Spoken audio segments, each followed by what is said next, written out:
guests are all here. The question we're asking everyone is, what do Gen Zs want? Let me introduce them one more time. From my father's right there, we have Steve Ogutu, governance commentator. Thank you for making time. We have also Hassan Mahmoud Ibrahim, a lawyer. Asante sana for making time.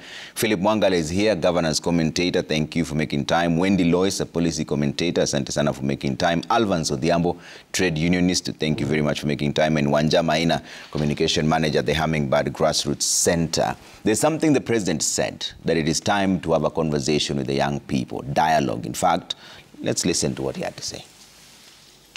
I will be proposing an engagement with the young people of our nation,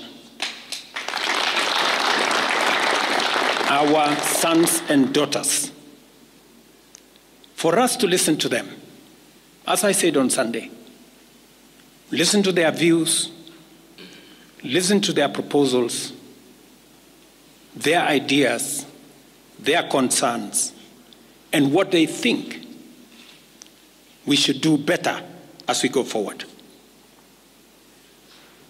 I am also recommending a multi-sectoral, bipartisan, multi-stakeholder engagement from civil society, religious organizations, professional bodies. Alvance, you have been in the streets for all this time. First of all, who is your leader? And second, how should this engagement being proposed by the president be structured? Who should he talk to? Thank you, Trevor. Trevor, in all the struggles, and just you allow me 1 minute of the previous history, because we must learn from the past to organize for the future. Coincidentally, the current struggle by the Gen Zs or the youth of Kenya coincided by a month with the struggle that was in South Africa in 16 June 1976, the Soweto uprising. And just as it was in South Africa, the two were the first to be shot. And the one which was the face of the revolution there was Hector Peterson. When the youths were fighting against being taught a different curriculum from the rest, and later on grew to fight against social injustice in that place. When we come back to 2015 October, again in South Africa, the youth were able successfully to shut down the entire country when the 17 university went out on street under the hashtag Fees Must Fall. Those who know the history. Right. During the struggle in South Africa, there was no leader. They were homogeneous. What quelled this thing? The government decided to see the ground. The government made several changes. You know, we talk about the superstructure in politics. When the president was being sworn in, he spoke of the governing side and a strong opposition, if you can remember. The government talked about freedom of speech, respect of the constitution. But what has happened with the government? Where is the civil society the president is talking about? Do we have any union anymore? The government killed unions. The strong union, like Kenya National Union of Teachers, who were very strong in 1997, very strong during the time of Honorable Sossion, are now yellow unions. Where is our labor center? Where is the space of a youth when we talk about civil society? First of all, let me break it down. Because we are already worried, even when you talk about this conversation, it's not going to work because they are all under capture. What was Senior Comrade Atuli saying? He was for the finance bill. These are people who have been there since we were born. And no youth can rise. All trade unions have changed their constitution. There's no retirement. There's no space for the youth. When you talk about having a structured conversation, you know, the people who want to hijack the process, let's talk of Kairos and the rest, These are one based in social media. The space that gives them that mileage is not with the rest. Let me tell you, I was in the street myself. Those who come from the high ends were arriving very early. I was doing correct analysis for my own research as a trade unionist. They are arriving very early. When the confrontation starts, the real radical youths are those youths who are arriving from noon going onwards. These are the youths who are coming from Kibra. They are the youths who are coming from Madare. They are the youths who are coming from Kangemi. Why were they coming late? These youths are coming late. You know, sometimes I was laughing when the CS for Interior was saying that Maandamano should end by 6:30 and people go home. Some people had no home to go to. As we talk, there's no electricity in Madare. You can confirm. Everything was disconnected in Mukuru kwa Njenga, Mukuru kwa Ruben. She can confirm she worked within the slums. I've been a teacher. I've taught these guys. Been studying for so long. Interact with these people. So these guys usually sleep. You have to let your parents sleep. Then after they're woken up to go to struggle, wash clothes, is when it's your turn to sleep because there are no homes. Everything was demolished. So the real youth that you're going to engage will come from where? Because they have no that platform to be seen, which those we are talking about, Twitter and X are there. Some have no phones in the Facebook and everything else. What are we saying? We are saying that the space of youth must now broaden in all aspects of governance. Political society, civil society, and the rest. Because what is happening here is a class struggle. It's a class struggle. The captures by the Guptas I was telling you about. Because what is now affecting us is a global trend that we have learned from.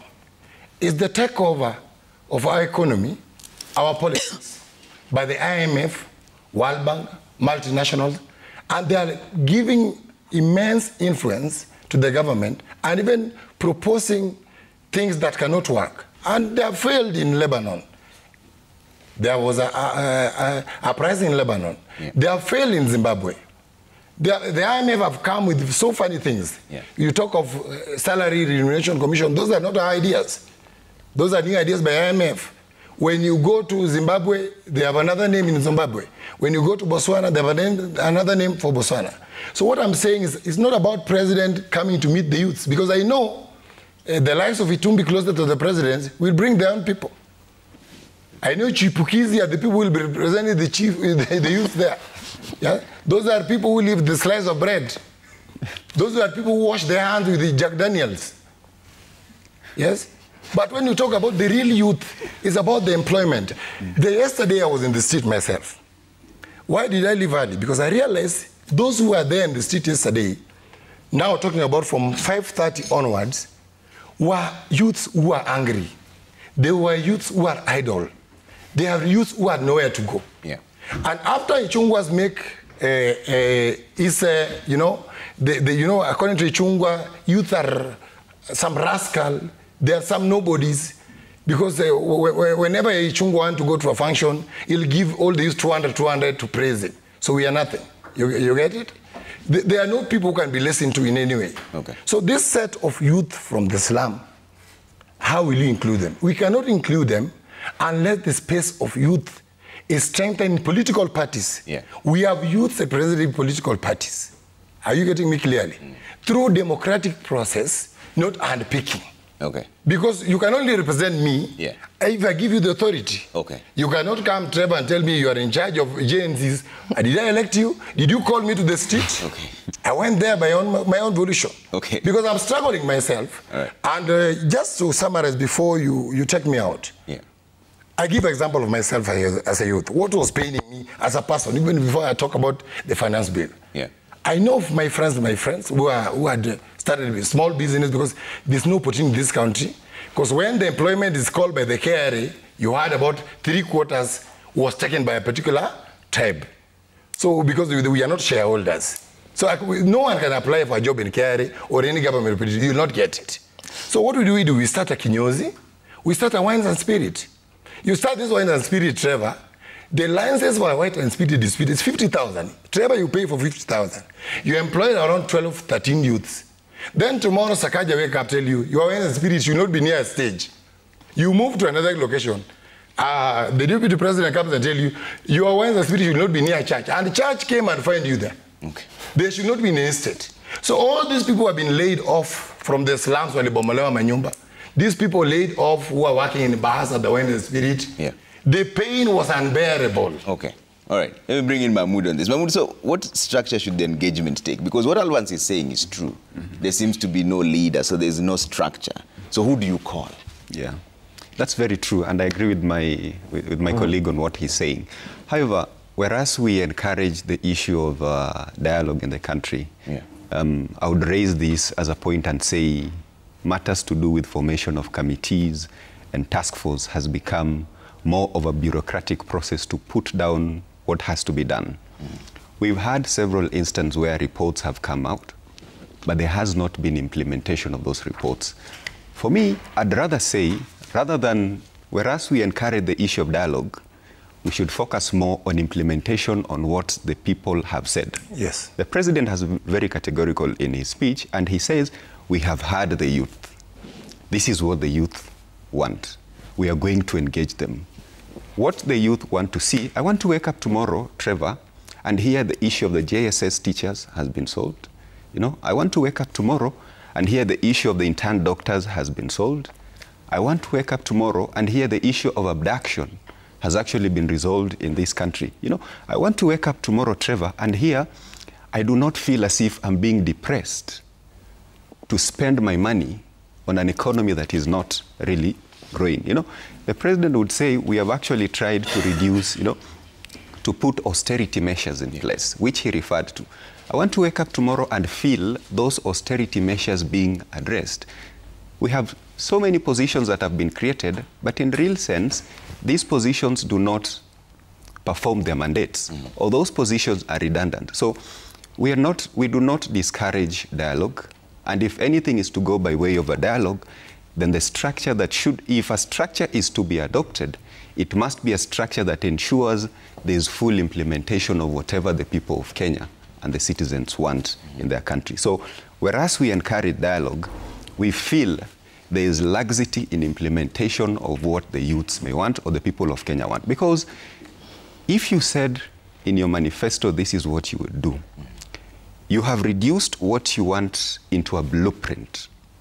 And the implementation of this blueprint cannot be seen, meaning the ripple effect of what you're doing is not being felt on the ground. So for us, what we are saying, we encourage dialogue, but we want implementation. Because if there was implementation of what the youths and the people of Kenya want, nobody would be going to the streets. Okay. We are going to the streets because we are aggrieved. Going back to boardroom and discuss, I mean, whereas things are not moving, we should readjust our way of thinking and say, what needs to be done, when, who needs to do it, and where is the way forward. For me, that would be the approach. Yeah, and Steve, it's interesting what you're saying, that there needs to be just implementation, but even that is still very varied. And the president is saying that we're going to create an engagement space. So how should this work? Are we looking at another report that comes out? And who will be part of this report? Who will formulate it? Who will bring out the issues? What is the agenda? How should that work? Right. I think we have more than enough reports that are gathering dust in the shelves, that if were well implemented, then we wouldn't be here as a country. So I think dialogue is very important in terms of unlocking these current impasse that we're having as a country. But I think the best way to go is for the president to really implement his manifesto. I think he had one of the most transformative manifesto. And I think what also this crisis has revealed is that manifestos really matter. You know, that when you are campaigning as a political party or as a presidential candidate, that whatever promises you're delivering and capturing in your manifesto really matter. Because what we have seen with these demonstrations is the youth and the citizens in general are holding the government to account, based on what they promised. They said that within 100 days, we are going to avail UNGA at 100 bob. We are going to, create jobs, like I'd referenced, 500 jobs annually. We are going to make school affordable. But you and I know that right now, university education is just for the bourgeoisies. A common mwananchi can never afford to go to the university right now. It's becoming extremely expensive, and thereby expanding inequality. And so I think that the president just needs to implement the manifesto. I think it's when that is done, then we will have a really empowered youth. We'll have jobs. We'll have, a country that is unified, because I know unity was one of those cornerstones of his manifesto. So I think for me, that really should help address these current challenges that we are having as a country. Mwangale, how should this structure of this dialogue look like? Because there's something also Alvan's mentioned there, where there are certain known people who will be at the table, or there are certain known people who will be assigned to call certain people who are alleged, perceived to be a representative of the Gen Zs. But either way, there's nothing wrong with that. Because yes, it's true, they might call the people who are part of that, but then the perception is that they are already compromised from the onset. But also you can't talk to everyone. So how should this dialogue structure look like? When Alvan was speaking, he mentioned South Africa, and he reminded me of an individual that most people don't remember from South Africa. His name is Robert Sobukwe. Robert Sobukwe was among the first individuals who were members of the African National Congress, the ANC. At some point, he became disappointed with the ANC and then founded the Pan-African Congress. Around 1960, he decided that he was disappointed with the pass system, what we had here as Kipande system during the colonial period. And he decided that he would march to a police station in civil disobedience to be arrested because he was marching without a pass. And in his walk, he collected around 5,000 people. 5,000 people marched with him. They got to a town called Sharperville, and police fired at them, killing 69 people, injuring so many others. He was arrested together with a few other people, jailed for the first 3 years. In fact, Robert Sobukwe was amongst the first tenants of Robben Island. He stayed there for 9 years in solitary confinement. While he was there, he met the government, or the government came up with an amendment called the Sobukwe Clause. Those who are prison reform and police reform practitioners would know the Sobukwe Clause. This clause mandated him to be held for extended periods. After every year, once that clause would expire, they would renew it so that he remained in solitary confinement for 9 years. I'm going somewhere with this. At some point, it became apparent that they could not do anything to him. So after 9 years, they released him. They held him under house arrest for the rest of his life. 12-hour house arrest. He could not leave. He could not do anything. He had studied while in prison, became a lawyer, but he could not appear in court for a while unless he was appearing as a witness or an accused person. That was a law that was put in place. Well, he was later allowed to practice. Robert Sobukwe later died, a lonely man. He died of cancer, something that he picked up during confinement in Robben Island. I will get back to why that story is relevant. When this movement began, it began with a spark. The finance bill was the spark. Yes. Unfortunately, when it began, and this was heartbreaking even to me, it began for most people from a point of misinformation, disinformation, and malinformation about the finance bill. Later, it picked up speed, gained traction, and people are now speaking about real issues. That was good. The idea that a movement such as that will be successful and led is really not a good idea. While the things you've mentioned are true, that you could get people, leaders of such a movement being compromised, it's true. And revolutions and movements across the world over history are affected by a triple threat. Number one, they're affected by selfishness. There are people who could get selfish, and we have seen in this movement that people have gotten selfish. Number two, it could be affected by infiltration. We have seen also that there are people who have gotten in, not because they want a better country, but because they have seen an opportunity to gain out of this experience. Some of those people are individuals. Some of those people have been fronted by certain politicians, and we have seen them come out. Politicians from the past regimes, politicians even today. There's a reason why the Deputy President was in Mombasa sanitizing himself with the salty waters of Mombasa when the President was in State House. There's a reason why he came out calling out the NIS Director. Perhaps we'll get to that. The third threat that faces such movements is something called autosarcophagy. Autosarcophagy is self-cannibalism. The movement eats itself from within. And some of these things we are seeing today are that people are now infighting. If somebody comes out, whether it is organic or not, and says, let us have some direction, that person is seen as a threat to the movement, a sellout. We must address this issue of, the protest, the movement being unled. It should continue unled. It has no leaders. In the lenses of looking at what Gen Z really is. Gen Z is a culture. It's not so much a generation, it's a culture. A culture that is averse to authority. That is the truth we must say to ourselves. That almost always, if you look at this generation, and I'm saying it's a culture because millennials are also involved here.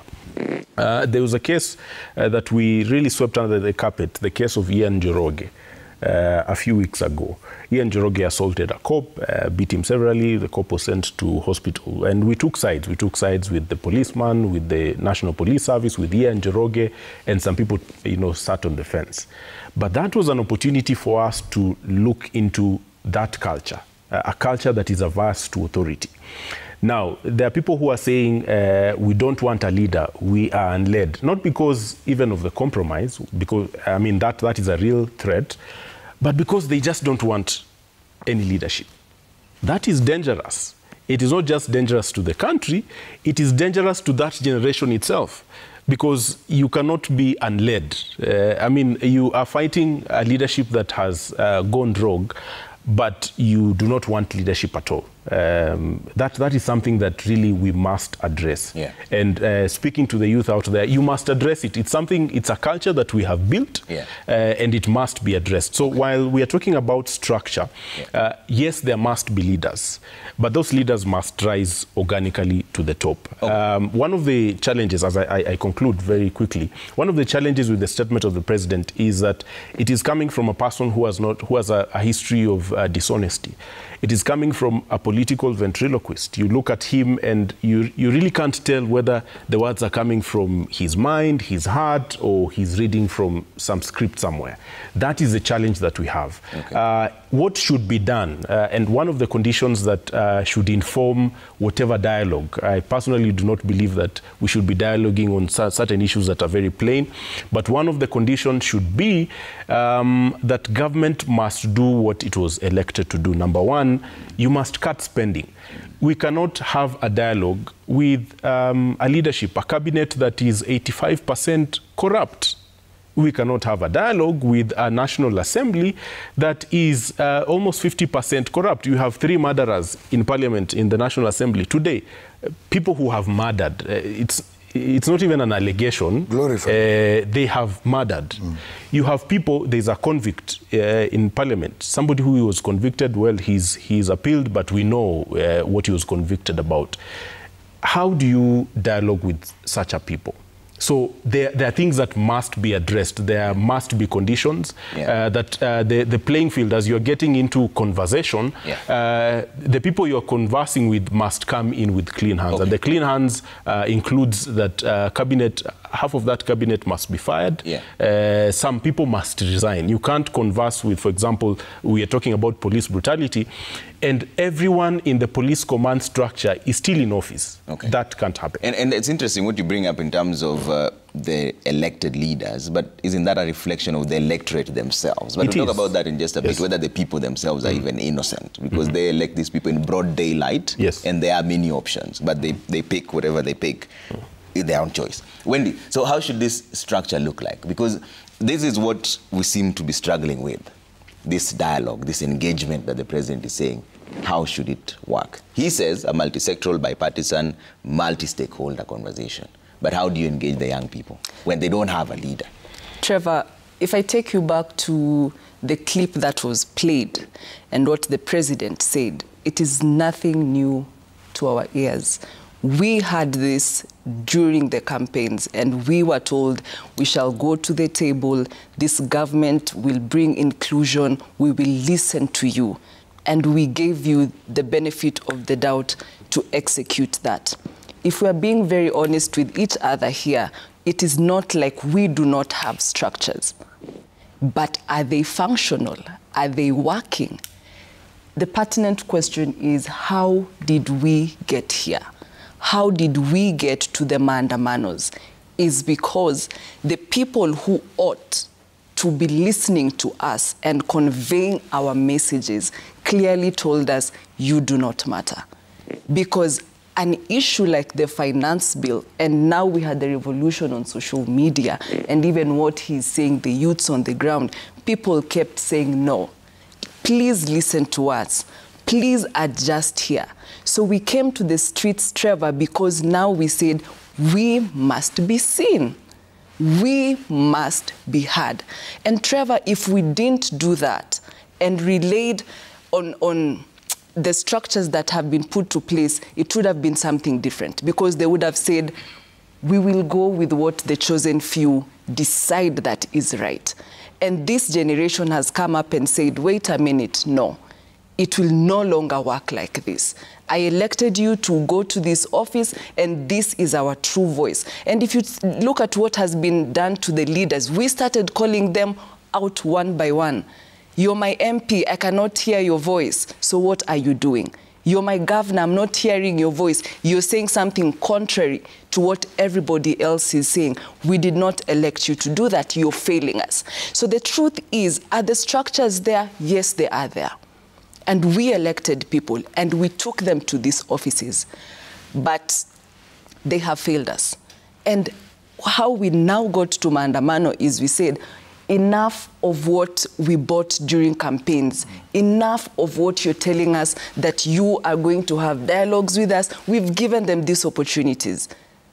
We've given them the chance to say, let us sit down. So for me, really, from the clip that the president was saying, and I like what he said is, now, anything you say, is it credible? Should we believe you? Are you being honest? Accountability. And that is the problem. So for us to sit down and say we are looking for new structures, that is not the reality of the things on the ground. We are being dishonest with each other. We have systems that are not functioning. Okay. So we are saying, if you're in this office and you're not working, kindly step down. Okay. Just move, and let's ensure that we have a system that is working. Okay. Yeah. So Wanja, what Wendy is saying is also interesting. Today you're just posing very interesting conversations throughout. So there's a structure of saying what you want, and somehow it's supposed to cascade and go all the way up. That structure is not working. Now there's an engagement proposal. So which structure works? Do we overhaul the old structure? Do we start a new one? What happens? You know, Trevor, really, when I listen to my colleagues talking about structure, multi-stakeholder, multi-sectoral, multi-this, multi-that, for me, I'm thinking those is what I would call non-issues. And this is what... The president. The president. Okay, the president. I think those are really non-issues. And I'll pick one example. The Mau Mau war that was fought in the 40s, 50s, and 60s was largely a Mount Kenya fight, and that is a historical fact. Whenever the white people wanted to single out the leaders, they would ask, who is their leader? And for a very long time, even singling out Dedan Kimathi as a leader of the Mau Mau was just a process of killing him and getting rid of him because he was bolder than the others. When you still want to insist that you know our leaders, do you want to buy them off? Do you want to corrupt them? Do you want to masquerade them and tell and pay them money, blackmail them, threaten them, abduct them, as we have seen these university students missing? I saw another student. The mom was crying yesterday at sijui alikuwa 21, ajupali yako, she has gone to all mortuaries. In fact, knowing our leaders is endangering them because already we have people who are missing. I think, Trevor, when I was watching the analysis of what happened when the young people went to greet their MPs, there was a lot of, oh, parliament is a critical infrastructure, oh, you have invaded. And this is what I have to say. The most important critical, because you know parliament is just a building made of stones and chairs and furniture. The most important critical infrastructure in Kenya is the constitution. Don't even make those committees, sijui multi-stakeholder, policy document. In any case, Kenya has ratified all global frameworks on youth engagement. Think of any law in the world. We have ratified. We are known for taking everything. I'm sure even right now, there is a report somewhere in some government office about the aspirations of the youth. What am I saying? What I'm saying is, if nothing else, if you follow the constitution, we are good. That is enough dialogue. Because the Constitution has solved all our problems. Article 43 have solved issues of food, cost of living, and healthcare. If you look at issues of Article 55, it has solved all the issue of youth. But I might also want to add that young people are not homogeneous, importantly. A young person who picks tea in our farm somewhere in Gatondo, a tea picker farmer, don't give him fake fertilizer.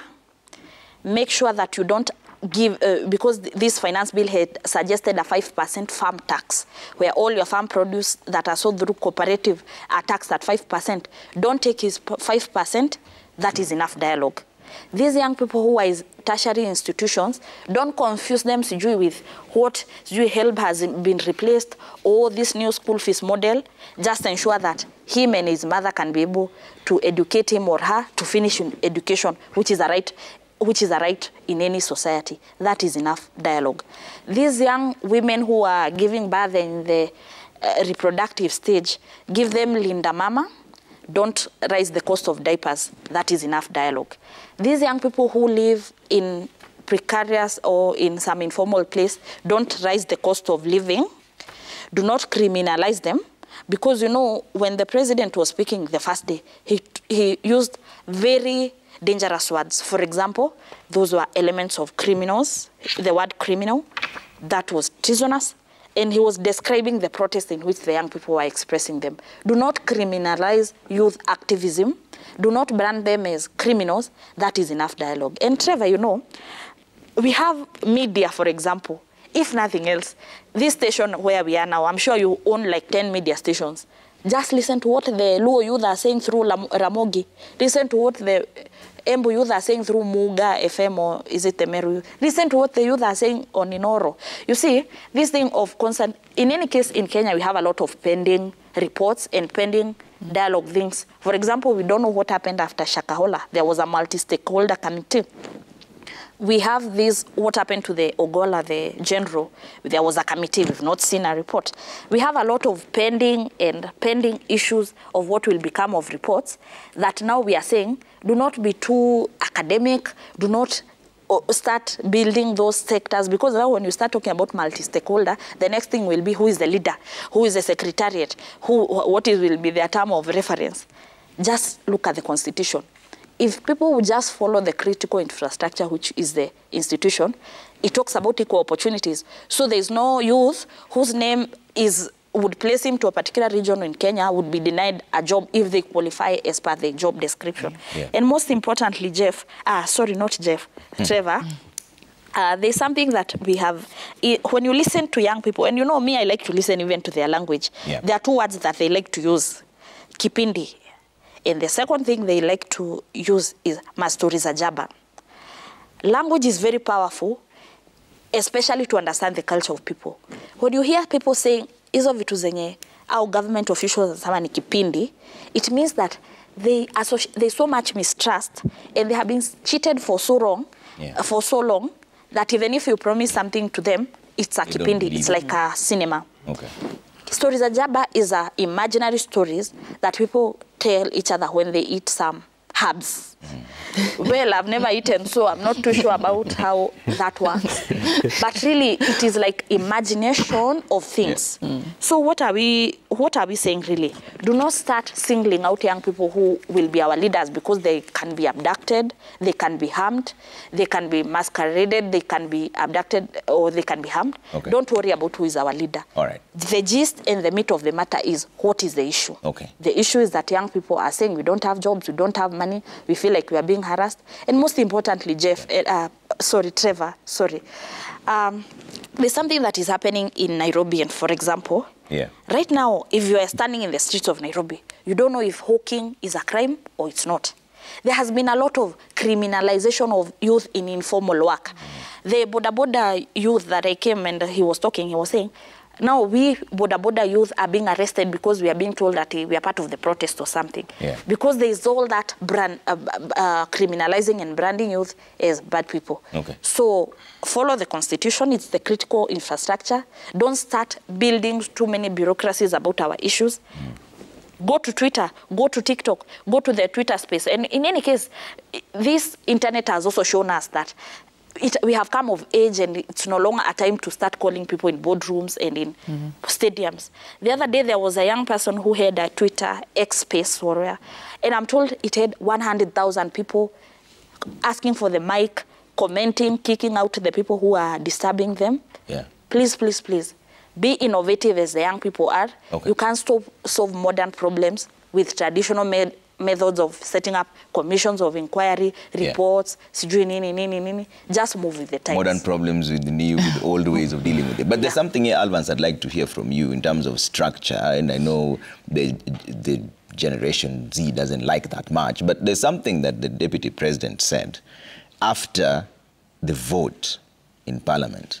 This is what he had to say in regards to dealing with members of Parliament. I don't want you to punish our members of Parliament. They just did what is right in terms of our political formation. Allow them to be. Allow them to support their government because that's why they were elected as members of the government party. Let us not harass them. Let us not abuse them. Let us not attack their properties. They were just doing what the government wanted. And now that the government has decided to do the right thing, I think we should close that chapter. And if you have a problem with your member of Parliament over this matter or any other matter, you will have an opportunity at the right time to punish that member of Parliament or affirm he or her by re-electing him or her. Alvance, the structure of Parliament and the members of Parliament, can you trust them to relay your views, considering what has happened? Number one, I already see most of you shaking your head. Also, there's the issue of election in 2027. There's a very high likelihood that the same people will just be voted in. So, first of all, what is your reaction to what the Deputy President said? Trevor, may I start by, first of all, my life revolves around 4 constituencies by default.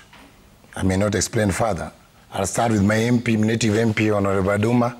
I thank him for voting no. Despite being sick, he had to travel all the way to come and vote no. That's from my village. I want to thank my MP from this other side, Honorable Tim Wanyonyi from Westlands. And where we do most of our work, again, thank my MP, Babu Owino from the other side, what he has done. The MP for Mathare, for what he has done. That was so great. Trevor, there's something I talked about, the 2 superstructure of the society. And I talked about the political society, and I talked about the civil society. At the moment, there's a capture. Yes? We cannot trust. If of late the Deputy President is quite soothing, I've never been his supporter. Let me just say the truth. Let me tell you the truth. But, I'm not such biased. I'm honest with the government. There are few good things which the government has done. Let me talk about what Comrade was talking about, the UDA manifesto. Actually, the 2 coalitions are very nice manifestos. Let me talk about, for example, if you talk about education charter, where I was also involved directly or indirectly to formulate, which has resulted to employment of teachers, for example. But I'm still coming back to what I was telling you and what Comrade has talked about. The key thing here is respect of the Constitution, constitutionalism. When you talk about democracy, which has been fought for by our forefathers, the second liberation, which is now under attack. Picketing is now a treason, according to President. To picket is a treason. Freedom of speech. Yesterday you're not allowed to stand two people. Apartheid was there yesterday. Yes? But I want to thank, before I come to your question, that Kenyans are awakened. People are awake, even the military. And I want Kenyans to appreciate our servicemen. The problem here is not even the police. Osoro will talk nonsense, Ichungu will talk nonsense, then give that job to Raymond Omolo, a very innocent and hard-working Kenyan. I think you know him, you have interacted with him. Very sharp gentleman. Then who will be accused? Ichungu has not been accused now. Now we are accusing Bungei, an innocent officer who is acting under the orders. You get it? So before you talk about any other thing that the deputy is talking about, is how can we strengthen this structure? The president to respect the Constitution, to fight corruption, then lead by consensus. Don't lead by force. And don't assume that the way you address those who are surrounding you and saying yes, yes, everyone will say yes. Others will say no with their lives. So if you tell us we should not punish member of parliament, are you able to support the process of recalling them? Because as we talk now, IBC has not been constituted. Now you are telling us another thing and doing the other thing. You see, there's a Luya proverb. A loose bed has a tendency of praising a weak man. I don't know whether you ever heard of it. And let me tell you, the current crop of MP, he's telling us about, the deputy president is saying the truth, that there's a political formation, and that the MPs elected by the ruling coalition should toe the line. That's the truth. Gen Z's, that's the truth. That's the truth globally. That's the truth. But now, the Jubilee MPs who are in the State House, are they from the ruling coalition? The ODM MPs, the likes of Ochanda, confused Ochanda, who doesn't even know the color of their shirts, sorry to say, voting with the other people. Are you strengthening the political parties, as you said? If we had only the UDA voting that way, that's politics, that's the formation. But now the judiciary is captured. When you want to recall, you will not allow us to recall. When you want to give the petition to the parliament, we are criminals. You are saying this is a protected area. And we have delegated our power to the members of parliament. Are you getting what I'm saying seriously? So we are between a rock and a hard place. What do we do? And now the mistake that they are making is like yesterday. I want to thank God that because the end game of the youth was not to overturn the government. Let's just be clear from the beginning. It was not to overturn the government. We needed the government to listen to us. But they say they listened. I mean, the finance bill. No. They didn't listen. Let me tell you, Trevor. This is an old wine in a new bottle. It's an old chorus. Trevor, as long as a cow may be as black as it is, the milk will remain white. Colleagues have talked here about the trust issue. What we are suffering at the moment is the trust, accountability, and transparency. Even when you talk about the president talking about dialogue, which form of dialogue? They want to know our leaders. To do what with our leaders? And for the record, President, I'm not a leader of Gen Zs. No one should come for me. I went to the street on my own volition to reclaim back my country and to defend Article 1, sovereignty of the people. The power is the people. We have just delegated the power. And I want to thank God, Trevor, that And to the Kenyans who are here, when I had the opportunity, by good luck, just like you, Trevor, read your story. Well, look what my number now, you're in a nice suit. You have grown up without a godfather. You had that lucky space to rise to this level. And I know God will lift you up. I was also lucky to meet a Kalenjin called Sosion, who gave me opportunity to go and study in South Africa for a postgraduate program. And during my travels to my school back, University of Witwatersrand, I'll meet military men during a connecting flight in Dubai. When you meet a British, those who are British citizens or US citizens, they meet any military serviceman in uniform. The first thing you'll hear, thanks for your service. Thanks for your service. To the Kenyan people, let's do the same to our military. Whenever you meet any military in uniform, thank them for their service. Yesterday, we met military on the street. The government wanted to use the military to show force and to threaten people. But what we saw from our military was patience, professionalism, and they were connecting with the people. We thank them for their service. Okay. For Deputy President, assist us now on the process of recalling this chorus. There's an old lady who called them, they are being bought like women. I don't want to use that word because the current women I saw among the JNCs in the street are very powerful women who are speaking to power. They are very powerful. I remember one time in Parliament when 3 were brought down, and what is paining us, the president is saying only 6 died. Climbing the fence of Parliament, the group which came from the Ngong route, 6 were down, 4 were climbing down, 2 still went, 10 the fence was down. I saw a lady who never left a comrade down. He had the spirit of an injury to one is an injury to all. Okay. The courage was overwhelming. So help us on how we can recall these MPs. Okay. Mr. President, help us by strengthening political parties. Do not weaken the opposition. Because one, the opposition is out of place. Yeah. And Baba now is going to AU. There's a vacuum. And we must fight to survive. Okay. Yes, we must have ourselves to present. And without being biased, from the experience I've had in the demonstration for the last 3 days, I've demonstrated before at the university. I've demonstrated in my union in 2010, previously. But what I saw with this demonstration, I don't know whether the tear gas was different or what. I want to also appreciate the second liberation for the fight and the space they gave us. Okay. And even Mzee Raila, who is now maybe pursuing other ventures. Yeah. That the bombs of the tear gas tulikuwa nasikia, nikimagine hiyo ndio kile huyo mzee alikuwa nasikia, namvulia kofia. Okay. But the struggle continues. All right, Mahmoud. Yeah. On terms of the legislators and yes. what the Deputy President said, okay. That just give them the space and then reorganize yourselves in 2027. No. You see, the 2010 Constitution has created 3 arms of government.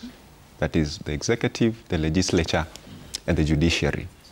And within the same Constitution, it has ingrained the principle of the checks and balance, whereby the Parliament is supposed to make laws, the executive is supposed to implement the policies, whereas the judiciary is supposed to ensure that the laws and the policies that are being implemented by the executive are in line within the provisions of the Constitution.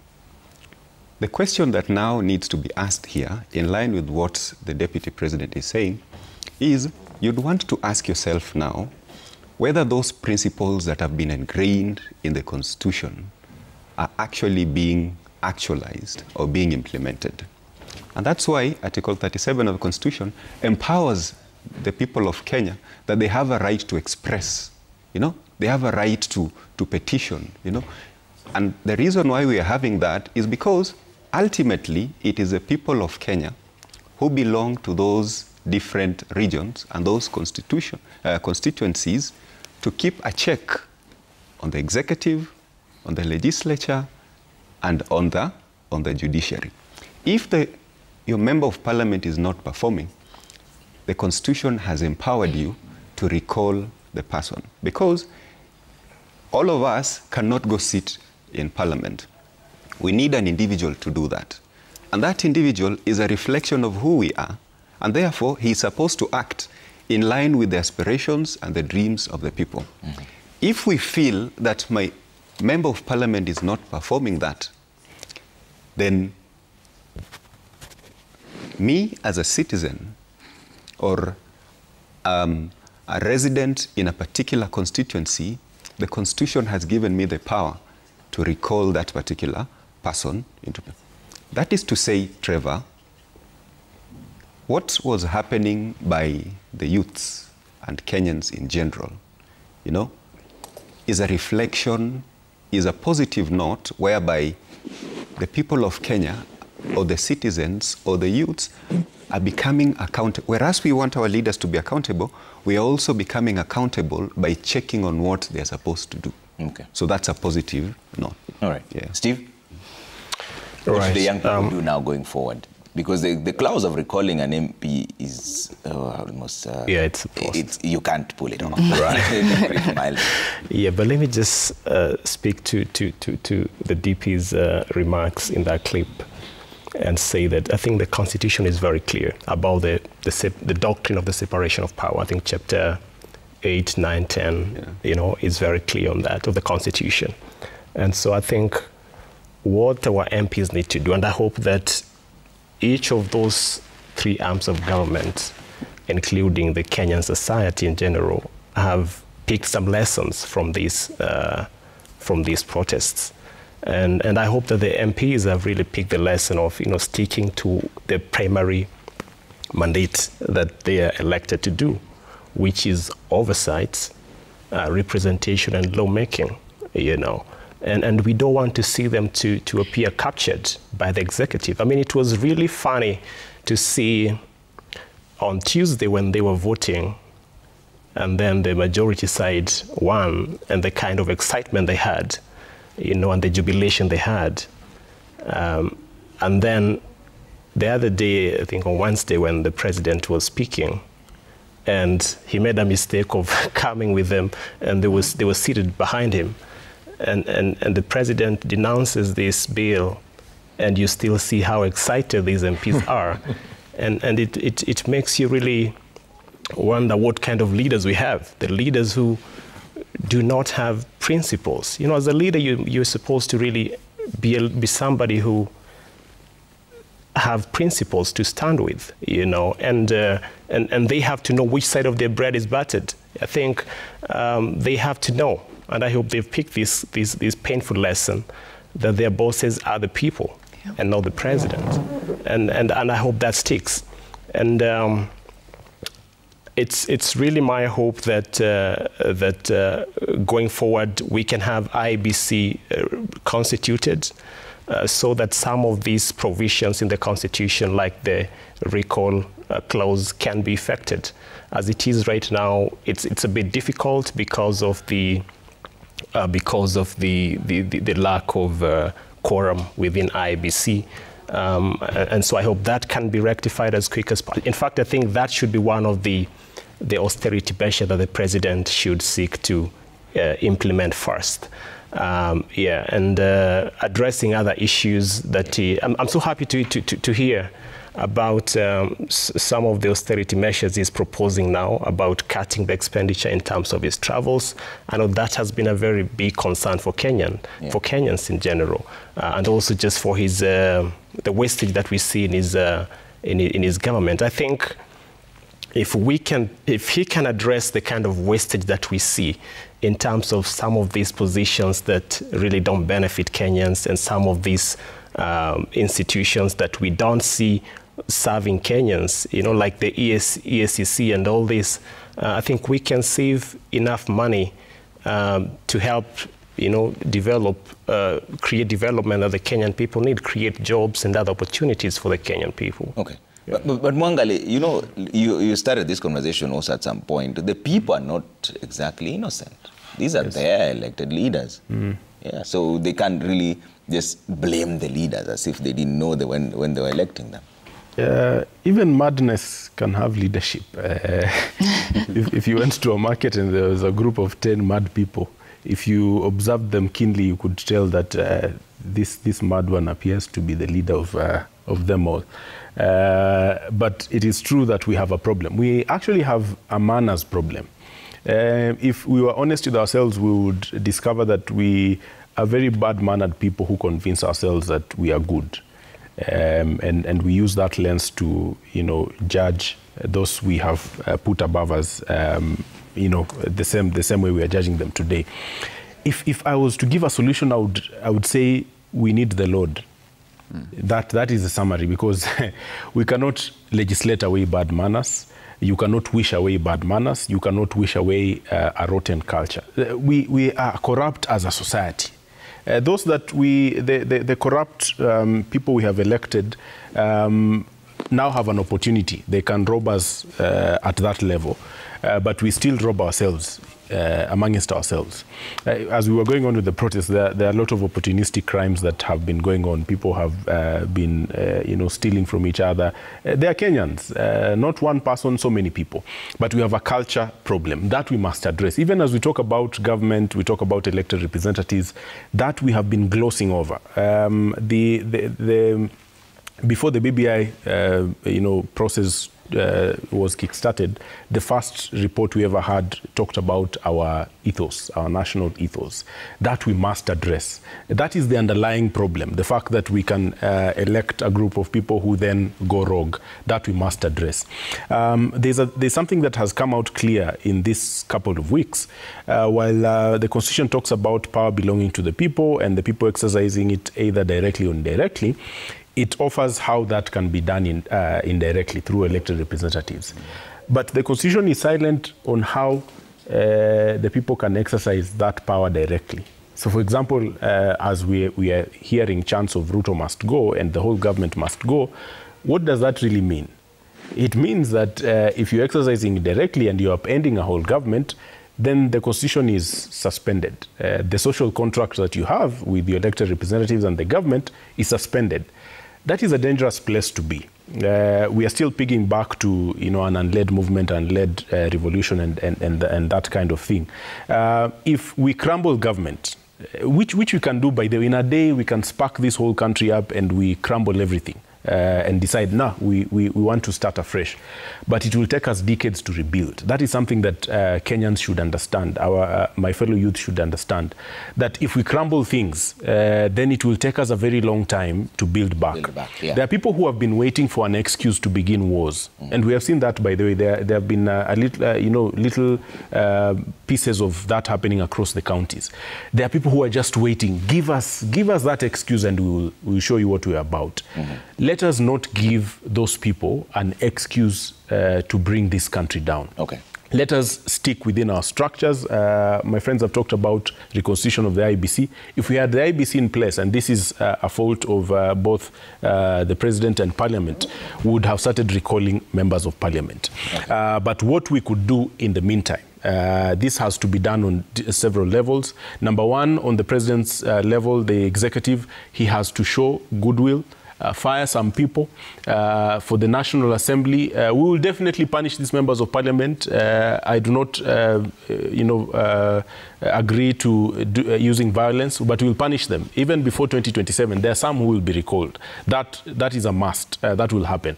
But we can use the available structures to engage. The reason why we are here, the reason why we are now talking about how can we dialogue, is because we stuck to one strand called the finance bill, the symptom. There was an appropriations bill which was passed, by the way, by Parliament. That budget, it's as passed as it can get. Yeah. So if we are not having a discussion about that appropriation bill, the budget, then we are still hitting at the wrong target. Okay. I'll leave it at that. Wendy, what are you going forward? Trevor, before that, allow me to comment on that clip that our Deputy President was speaking.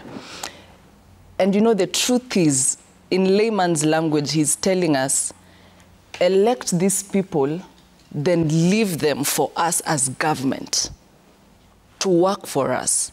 Then after the 5 years, go back to the ballot and act there again. And our president is saying, let us sit down and dialogue. It begs the question, we are conversing, and for conversation to happen, there is a give and take.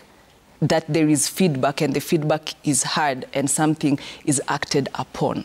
But the two are conflicting statements, Trevor. So we want to dialogue as the president says.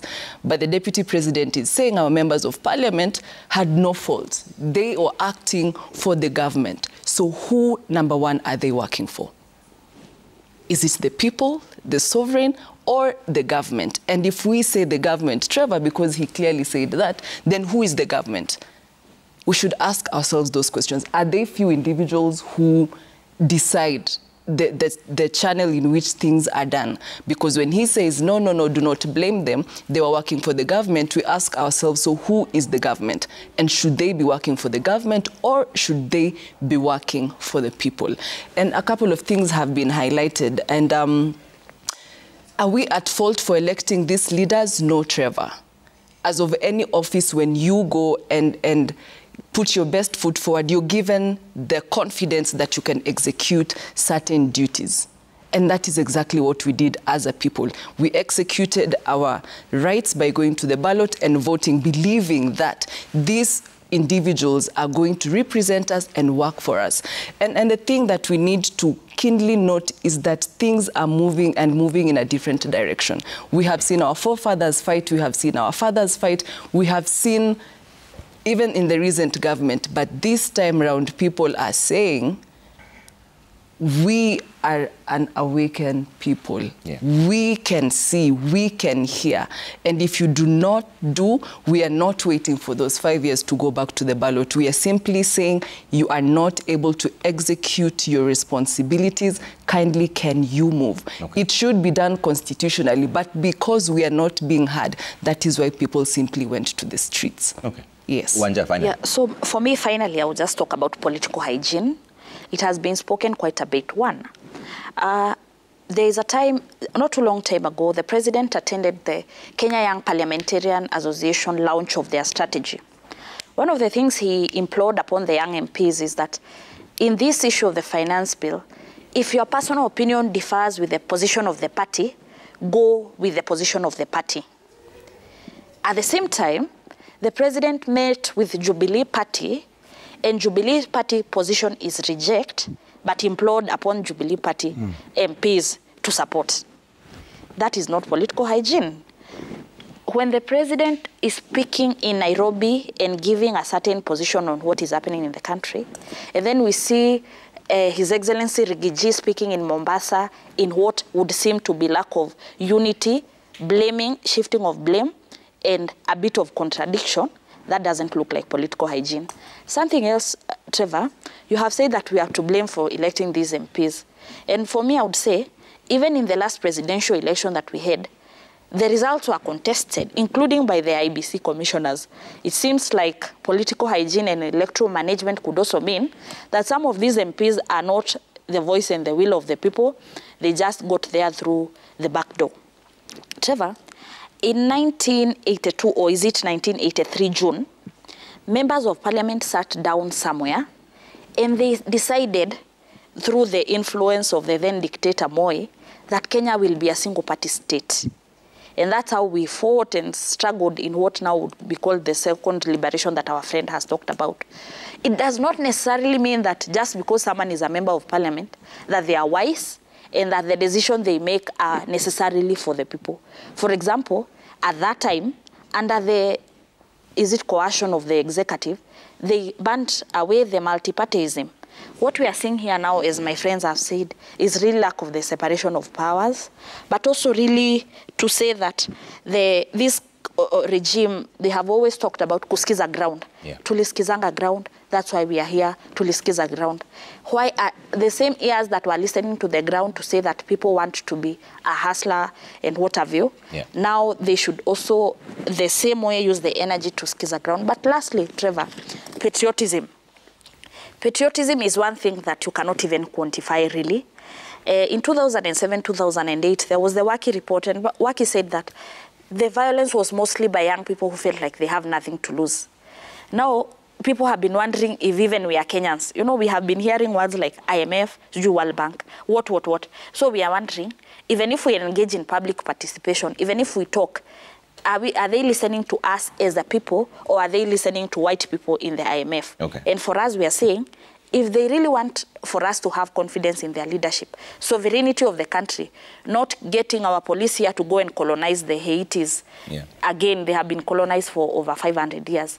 Really is a question of patriotism. Okay. We want to be proud to be Kenyans, yeah. but just like the young people are just saying, Mwache vipindi, yeah. listen to us. Okay, there's a lot of feedback coming through, but I'd like to give each and every one of you just 30 seconds for closing remarks right after this feedback. Kindly keep it 30 seconds because we're really pressed for time. But let's bring up what they're saying online. A lot of feedback coming through. I may not be able to read all of them, but I'll try to read just a few really fast. Gabi says the Gen Z made a huge mistake by refusing to have centralized leadership and engage in dialogue. Nothing can work without leadership. Leadership could have pushed the agenda in the national dialogue, okay? John says, no reason for dialogue. The government knows the problem. Poor governance, unemployment, wastage in government, police brutality meted on youths, tribal inclined appointments. Let them put in place policies to correct this. No dialogue needed. Okay. You see, Sir Nixon says, I think the Gen Zs are calling out for ethical leadership where principles like respect, service, honesty, justice, and community are practically adhered to. Okay. Lazaro says the patriotic youth pushing old guards to embrace change. Let's listen and involve them in budget-making process through public participation. This is enlightened generation. You can't rule them with the barrel of the guns. Okay? Okelo Molimu says this government must start realizing that leadership is an opportunity to serve, not to oppress the underprivileged. They must realize that Kenyans have a right to seek better services. Gen Zs must be congratulated for fumigating our political space full of deceit and arrogance. Okay. Remy says an acute and timely understanding of the unique needs and priorities of youth is a critical prerequisite for effectively addressing the challenges affecting them, providing opportunities and content which are relevant and of interest to them. Dr. Michael says it's quite simple to tell what the Gen Zs want. From the direct analysis, this generation only wants the president and his administration to implement the manifesto he wrote on as he sought power, nothing else. Okay? Okelo again says, over the past 1 week, the Kenyan youth has displayed the highest levels of patriotism. They've set very high standards that every young person all over the world would yearn to achieve. Their message has been firm and clear. They want a sensitive government. Alvans, closing remarks, really fast, 30 seconds only each.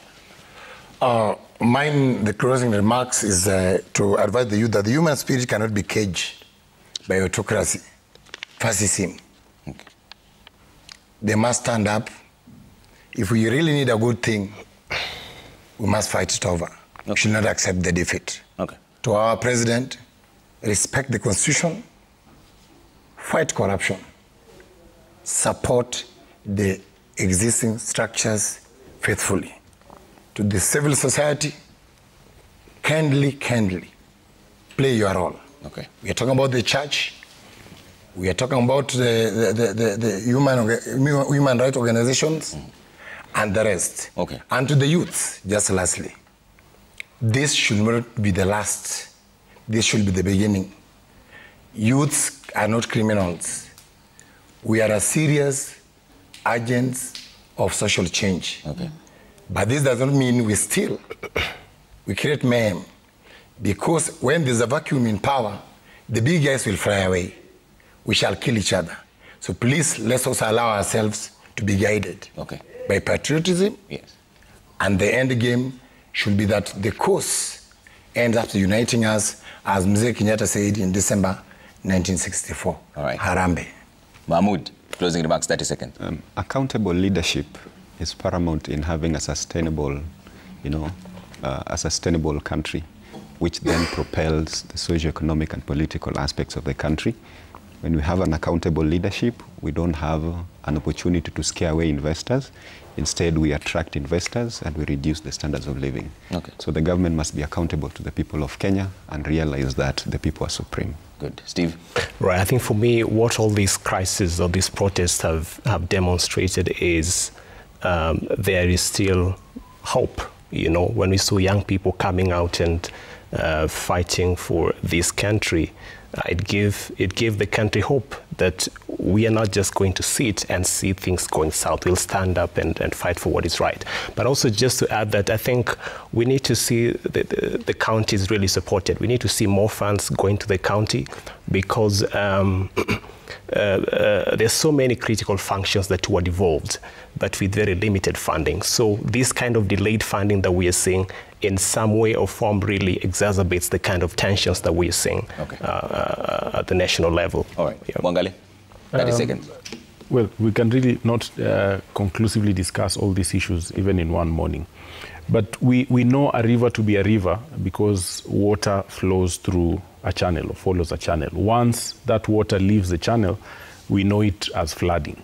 So my challenge to all of us as a nation is to channel our collective outrage, our collective passion and zeal for this country towards creating a better country, not destroying it, so that we can build it up. We can do that. We have the structures, we have the minds, and we have the institutions. If we do that, then we will be building a prosperous country. Great. Wendy? We are blessed with a very powerful nation. If we can only sanitize, take care of it, all we are saying, we will keep on singing accountability, credibility, transparency. We don't need more policies. Let us work with what was said. Let us deliver on what they promised to the people, and we shall move forward and build a better country. Okay. Wanja? I think mimi nita conclude for my 30 seconds. Nitasema kitu ya kwanza, shida ya Kenya sio taxation, sio tax, ni expenditure. Cut the show off. Cut the walking with 220 million in cash in Harambes. Cut the members of parliament wanatembea TikTok wakiwa na money in cash. Please, you can't tell us to tighten our belt, but you are making all that show off. 2, equal opportunities. Just give people equal opportunities. Do not discriminate people because of their tribe, their disability, their gender. Pay watu jobs both in the formal and in the informal sector. 3, don't mock the youth. Don't make fun of them. Do not trivialize their issues. Do not tell them they are young and make fun of them. 4, there's a report kwa desk ya president about the two-third gender rule. It seems like some of this problem will be solved when we have more women in parliament. President, wamama washasema uongeze wamama kwa parliament. Get more women. Probably we need more women leadership. Lastly, don't criminalize the young people. Don't abduct them. Don't tell the young people who are from poor or boda riders that they are criminals. Mwisho, as I started, I had said, Godha tena. When someone say Godha, a fist bump, they're inviting you for a friendly talk. They are saying, let's be friends, let us engage even informally. If the young people are engaging informally, walking with roses and having fun, do not come with too much hostility. Do not use old methods of dealing with people when you are dealing with people who are young and friendly. All right. And lastly, I would say that we need to have this youth engagement as a continuous process, not as an event. All right. Thank you so much for making time and speaking to us this morning, all of you, ladies and gentlemen. Hassan Mahmood Ibrahim, a lawyer; Philip Mwangale, governance commentator; Alvan Sodiambo, trade unionist; Steve Ogutu, governance commentator; Wendy Lois, policy commentator; and Wanja Maina, communication manager at the Hummingbird Grassroots Center. Thank you all for making time this morning, and thank you all for all the feedback that you sent through this morning, and with this engagement will continue. Right now, we're ceding space for DJ GG and Ben Su on the decks. All right. Bye for now. Have a fantastic weekend ahead. My name is Trevor Ombija.